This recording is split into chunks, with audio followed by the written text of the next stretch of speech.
Goa trip day 1. ಇವತ್ತು ನನಗಾಗಿರೋಂಥ experience, prices and complete details ಹೇಳಿದ್ದೀನಿ. ಸ್ಕಿಪ್ ಮಾಡಿದೆ, ಕಂಪ್ಲೀಟಾಗಿ ನೋಡಿ. ಆ್ಯಂಡ್ ಇದು ಕುಪ್ಪಿಟ್ಸ್ 7 ಅಲ್ಲ, ಕುಪ್ಪಿಟ್ಸ್ ಹೆಲ್. ನನಗೆ ಅದೇ ಫೀಲ್ ಆಗಿದ್ದಿತ್ತು. ಗೋವಾ ಟ್ರಿಪ್ಪಿಗೆ ನಾನು ಅರುಣ್ ಅವರು ನಮ್ಮೂರಿಂದ ಹೊರಟಿದ್ದು ಅರ್ಲಿ ಮಾರ್ನಿಂಗ್ 3:11ಗೆ. ಸಖತ್ ಚಳಿ ಇತ್ತು. ಸೊ ನಾನು ಅರುಣ್ ಅವರು ಟೀ ಕುಡ್ಕೊಂಡು ಅಲ್ಲಿಂದ ಹೋದ್ವಿ. ಫಾಗ್ ಮಾತ್ರ ಸಖತ್ತಾಗಿತ್ತು ಆ್ಯಂಡ್ ಹೊಟ್ಟೆ ಹಸಿವಾಗಿತ್ತು. ಟಿಫನ್ಗೆ ನಾವು ನಿಲ್ಲಿಸಿದ್ದು ಆದ್ಯಶ್ರೀ. ಇಲ್ಲಿ ಟಿಫನಿ ನಿಲ್ಸಿದೀವಿ ಈಗ.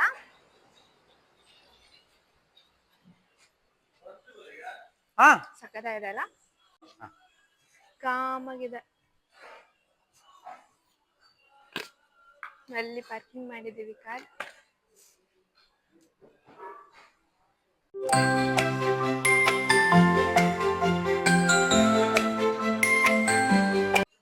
ಮಂಗಳೂರು ಬನ್ಸ್, ಲೆಮನ್ ಜ್ಯೂಸ್, ಹಾಗೆ ನಾನು ಆರ್ಡರ್ ಮಾಡಿದ್ದು ವೆಜ್ ಪಲಾವ್ ತಿಂತಾ ಇದ್ದಾರೆ. ನಾನು ಈಗ ಹಾಕೊಂಡಿದ್ದೀನಿ, ನಾನು ತಿನ್ಬೇಕು. ತಿನ್ಬಿಟ್ಟು ಹೊರಡೋದು. ಲಾಸ್ಟ್ 2 ಟೈಮ್ಸ್ ನಾವು ಗೋವಾಗೆ ಬಂದಾಗ ಹುಬ್ಳಿ ರೂಟಲ್ಲಿ ಬಂದಿದ್ವಿ. ಬಟ್ ಫಸ್ಟ್ ಟೈಮ್ ನಾವು ಕಾರವಾರದ ಮೇಲೆ ಬಂದಿದ್ದು. ಕಾರವಾರ ಮೇಲೆ ಬಂದಾಗಂತೂ ವ್ಯೂಸ್ ತುಂಬಾ ಚೆನ್ನಾಗಿರುತ್ತೆ. ಕಾರವಾರ ಬೀಚ್, ಆಮೇಲೆ ಎಷ್ಟೊಂದು ರಿವರ್ಸ್ ಎಲ್ಲ ಕಾಣುತ್ತೆ ನಮಗೆ on the way.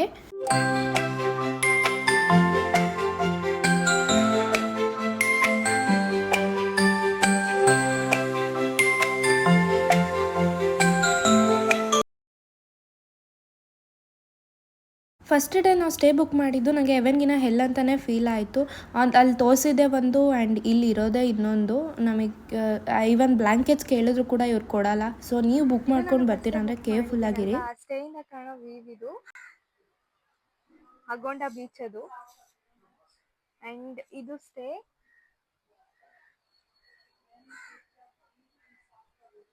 Sitting area. ನಾನು ಅಗೋಡ ಆ್ಯಪಲ್ಲಿ ಬುಕ್ ಮಾಡಿದ್ದು. ಅಲ್ಲಿ ಪ್ರತಿಯೊಂದು ಮೆನ್ಷನ್ ಮಾಡಿದರು. ಬಟ್ ಇಲ್ಲಿ ಬಂದು ಕೇಳಿದ್ರೆ ಪ್ರತಿಯೊಂದಕ್ಕೂ ಎಕ್ಸ್ಟ್ರಾ ಚಾರ್ಜಸ್ ಮಾಡ್ತಾ ಇದ್ದಾರೆ. ಸೊ ನೀವು ಬರೋದಕ್ಕಿಂತ ಮುಂಚೆ ಇನ್ನೊಂದು ಸತಿ ಕ್ರಾಸ್ ಚೆಕ್ ಮಾಡಿ. ಆ್ಯಂಡ್ ಇದನ್ನು ಮಾತ್ರ ಬುಕ್ ಮಾಡಬೇಡಿ ಅಂತಲೇ ಹೇಳ್ತೀನಿ ನಾನು. ಚೆಕಿಂಗ್ ಟೈಮ್ 10 ಬಟ್ ನಮಗೆ 2 hours ವೆಯ್ಟ್ ಮಾಡಿಸಿ 12 o'clock ಕೊಟ್ಟರು. ಸಖತ್ ಬೇಜಾರಾಗೋಯಿತು. ನಂತರ ಬಂದು ರೆಡಿಯಾಗಿ ಹೋಗೋಷ್ಟೊತ್ತಿಗೆ ಮಧ್ಯಾಹ್ನ 2 ಆಗಿತ್ತು. ಹಶ್ವಾಗಿದ್ದರಿಂದ ನಾನು ಅರುಣ್ ಅವರು ನಾನು ತೊಗೊಂಡೋಗಿರೋಂಥ ಪೀನಟ್ ಲಡ್ಡು ತಿಂದ್ವಿ. ನಂತರ ನಾವು ಹೋಗಿದ್ದು ಬಟರ್ಫ್ಲೈ ಬೀಚಿಗೆ. ಬಟರ್ಫ್ಲೈ ಬೀಚಿಗೆ ಒಂದು 2 to 3 kilometers ಹೋದ್ಮೇಲೆ ನಾವು ಕಾರ್ ಪಾರ್ಕಿಂಗ್ ಹತ್ರ ಕಾರ್ ಪಾರ್ಕ್ ಮಾಡಿ ಅಲ್ಲಿಂದ ಟಿಕೆಟ್ ತೊಗೊಂಡು ಜೀಪ್ ಇರುತ್ತೆ, ಜೀಪಲ್ಲಿ ಹೋಗಬೇಕು. ಪರ್ ಹೆಡ್ ಬಂದು 250 ಆಗುತ್ತೆ ಜೀಪಲ್ಲಿ. ನೀವೇನಾದ್ರು 2 wheeler ತೊಗೊಂಡಿದ್ರೆ ನಿಯರ್ವರೆಗೂ ಹೋಗ್ಬೋದು. 4 wheeler ಮಾತ್ರ ಅಲ್ಲಿ ಪಾರ್ಕಿಂಗ್ ಇರೋದು, ಈ ಕಡೆ ಅಲೋ ಇಲ್ಲ. 2 wheelers ಎಲ್ಲ ಇಲ್ಲಿ ಪಾರ್ಕ್ ಮಾಡ್ಲಿಕ್ಕೆ ಬಿಡ್ತಾರೆ. ಆ್ಯಂಡ್ ಜೀಪ್ ಕೂಡ ಇಲ್ಲೇ ಬಂದು ಡ್ರಾಪ್ ಮಾಡೋದು ನಮಗೆ. ಆ್ಯಂಡ್ ಪಿಕಪ್ ಕೂಡ ಇಲ್ಲೇ ಮಾಡ್ತಾರೆ. ಈ ರೀತಿ ದಾರಿಯಲ್ಲಿ ಒಂದು 550 ಮೀಟರ್ ನಡ್ಕೊಂಡು ಹೋದರೆ ನಮಗೊಂದು ಬ್ಯೂಟಿಫುಲ್ ವ್ಯೂ ಸಿಗುತ್ತೆ. ನಾವು ರೀಚ್ ಆಗೋದು ಬಂದು ಬಟರ್ಫ್ಲೈ ಬೀಚಿಗೆ. ಇಲ್ಲಿ ಪ್ರೈವೇಟ್ ಬೋಟ್ ಮತ್ತು ಶೇಡ್ ಬೋಟ್ ಇದೆ. ಇಲ್ಲಿಂದ ಕರ್ಕೊಂಡೋಗಿ ಕೆಲವು ಪ್ಲೇಸಸ್ನ ತೋರಿಸ್ಕೊಂಡು ಆ್ಯಂಡ್ ಬಟರ್ಫ್ಲೈ ಶೇಪಿಂದು ಎಕ್ಸ್ಪ್ಲೈನ್ ಮಾಡಿಕೊಂಡು ಕರ್ಕೊಂಬಂದು ವಾಪಸ್ ಬಿಡ್ತಾರೆ. ನಾನು ಜಾಸ್ತಿ ಬಾರ್ಗೇನಿಂಗ್ ಮಾಡೋಕ್ಕೆ ಹೋಗಲಿಲ್ಲ. ಪರ್ ಹೆಡ್ ನಾವು 500 ಕೊಟ್ಟೆ, ಬಿಕಾಸ್ ಅವ್ರದ್ದು ಬಿಸ್ನೆಸ್ ಅಂತ ಹೇಳಿ. ಡೈಮಂಡ್ ರಾಕ್ ಅಂತೆ. ಓಕೆ. वे समझ नहीं आ रहा है. ओके. ಇವರೇ ಕೆತ್ತಿರ್ಬೇಕು ಅದು. ಇವರೇ ಕೆತ್ತಿರ್ಬೇಕು, ಗೊತ್ತಿಲ್ಲಪ್ಪ ನನಗೆ. ಇದು ಕ್ರೊಕೊಡೈಲ್ ರಾಕ್ ಅಂತೆ. Okay okay. ಅಂದ್ರೆ ಬಟರ್ಫ್ಲೈ ಸ್ವಲ್ಪ ಡೀಪ್ ಇದೆ ಅಂತ ಹೇಳ್ತಾ ಇದ್ದಾರೆ. ಇದು ಹನಿಮೂನ್ ಬೀಚ್ ಅಷ್ಟು ಡೀಪ್ ಇಲ್ಲ. Okay okay okay okay got it. Swimming ಮಾಡೋರು ಇಲ್ಲಿ ಚೆನ್ನಾಗಿದೆ, ಪರ್ಫೆಕ್ಟ್ ಇದೆ ಅಂತ ಹೇಳ್ತಾ ಇದ್ದಾರೆ. Okay okay. ए जेली फिश ನೋಡಿ. वो जेली फिश है मैडम. हां वो शरीर में टच हुआ तो बहुत खुजली आता है. हां अच्छा. ಇದು ಟೋಟಲ್ ರಾಕ್. ಹಂಗೆ ಸ್ವಲ್ಪ ಮುಂದಕ್ಕೆ ಬಂದ್ರೆ ಅದರ ಮಗ ಕಾಣ್ತದಂತೆ. ಸ್ವಲ್ಪ ಹಾಗೆ ಮುಂದೆ ಬರ್ತಾ ಬರ್ತಾ ಫೇಸ್ ಬಾಡಿ ಹಿಂದೆ ಕಾಣ್ತಾ ಇರೋ ಟೇಲ್. ಇಲ್ಲಿ ನೋಡಿ, ಇದು ಯಾ ಪೀछे का ಟೈಲ್ है, ಹಿಂದೆ ಟೇಲ್, ಇದು ಫೇಸ್. ಇದು ಡಾಲ್ಫಿನ್ ವ್ಯೂ ಪಾಯಿಂಟ್ ಅಂತೆ. ಬಟ್ ಮಾರ್ನಿಂಗ್ ಅಷ್ಟೇ ಇರೋದು. ಈಗ ನಾವು ಬಂದಿರೋದು 3:40 ಆಗಿದೆ. ಸೊ ಇಷ್ಟೊತ್ತಲ್ಲಿ ಇರಲ್ಲ, ಮಾರ್ನಿಂಗ್ ಟೈಮ್ ಇರುತ್ತೆ. ನೀವೇನಾದ್ರೂ ಬಂದ್ರೆ ಮಾರ್ನಿಂಗ್ ಟೈಮಲ್ಲಿ ಬನ್ನಿ. ಯಾರು ಇಲ್ಲಿಗೆ ಬಂದಾಗ ಸ್ನಾಕ್ಸ್ ಅದೇನೋ ಇಟ್ಕೊಂಡ್ ಬಂದ್ರೆ ಪ್ಲೀಸ್ ಬೀಚ್ ಅಲ್ಲಿ ಎಸಿಬೇಡಿ, ತಗೊಂಡೋಗಿ ಕರೆಕ್ಟ್ ಡಸ್ಟ್ಬಿನ್ ಹಾಕಿ. ಹೌದು ಕರೆಕ್ಟ್. ಎಲ್ಲಿ ಸಿಕ್ಕರೆ ಅಲ್ಲೇ ಹಾಕ್ತೀರಾ? ಎಲ್ರೂ ಅಲ್ಲ, ಬಟ್ ಕೆಲವ್ರು ಮಾಡ್ತಾರೆ. ಸೊ ನೀಟಾಗಿ ನಾವೇನ್ ಸ್ನಾಕ್ಸ್ ತಂದಿರ್ತೀವಿ ಅಥವಾ ಏನೇ ಆಗಿರ್ಲಿ ಡಸ್ಟ್ಬಿನ್ ಅಲ್ಲಿ ಹಾಕೋದು ತುಂಬಾನೇ ಒಳ್ಳೇದು.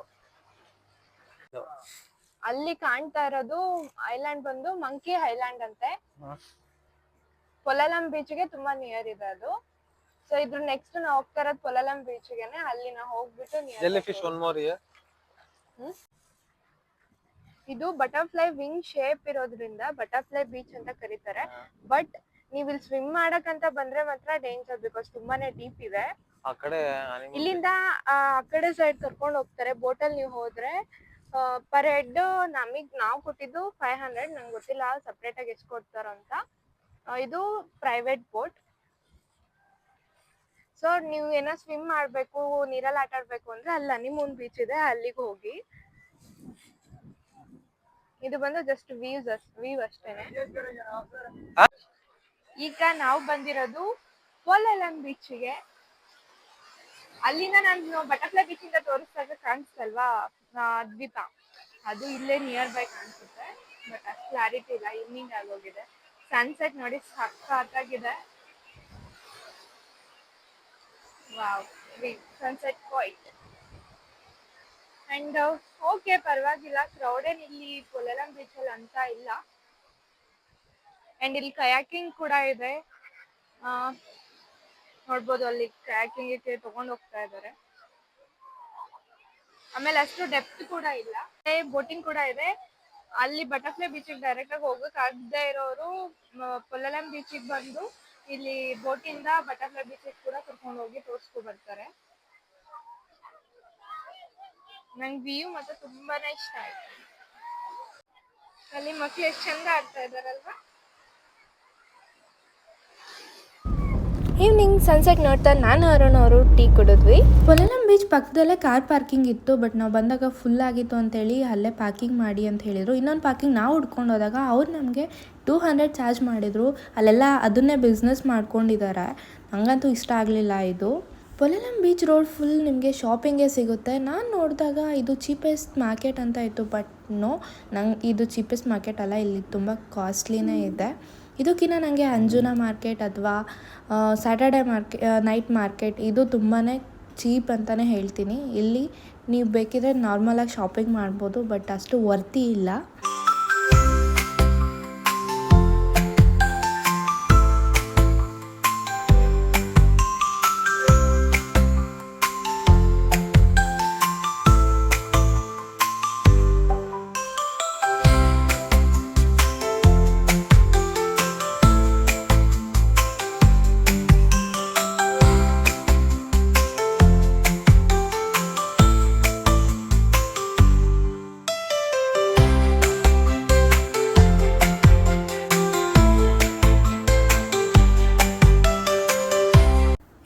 ಐರಾಗೆ ಒಂದು ಚಿಕ್ಕ ಬ್ಯಾಗ್ ತೊಗೊಂಡೆ ಅಷ್ಟೇ.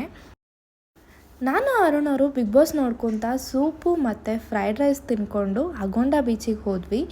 ಅಲ್ಲಿ ಬೀಚ್ ರೆಸಾರ್ಟ್ಸ್ ಅಂತೂ ಸಖತ್ತಾಗಿತ್ತು. ನೀವು ಬೇಕಿದ್ರೆ ಇಲ್ಲೇ ಬಂದು ಕೂಡ ನೀವು ಸ್ಟೇ ಬುಕ್ ಮಾಡ್ಕೋಬೋದು. ಸೊ ಆನ್ಲೈನಲ್ಲಿ ಬುಕ್ ಮಾಡೋದಕ್ಕಿಂತ ಇಲ್ಲಿ ಬಂದು ಬುಕ್ ಮಾಡಿ. ತುಂಬಾ ಚೆನ್ನಾಗಿದೆ, ನಂಗೆ ತುಂಬಾ ಇಷ್ಟ ಆಯಿತು. ಹಾಗೆ ನೈಟಲ್ಲಿ ವಾಕ್ ಮಾಡಿಕೊಂಡು ಟಯರ್ಡ್ ಆಗಿತ್ತು, ಸೊ ಹೋಗಿ ನಾವು ಮಲ್ಕೊಂಡ್ವಿ. ಹೋಪ್ ಈ ವಿಡಿಯೋ ನಿಮಗೆ ಇಷ್ಟ ಆಗಿದೆ ಅಂತ ಭಾವಿಸ್ತೀನಿ. ಇಷ್ಟ ಆಗಿದ್ರೆ ಲೈಕ್ ಮಾಡಿ, ಶೇರ್ ಮಾಡಿ, ಹಾಗೆ ನನ್ನ ಚಾನಲ್ನ ಸಬ್ಸ್ಕ್ರೈಬ್ ಮಾಡೋದನ್ನು ಮರಿಬೇಡಿ. Thank you for watching and love you all. Keep supporting.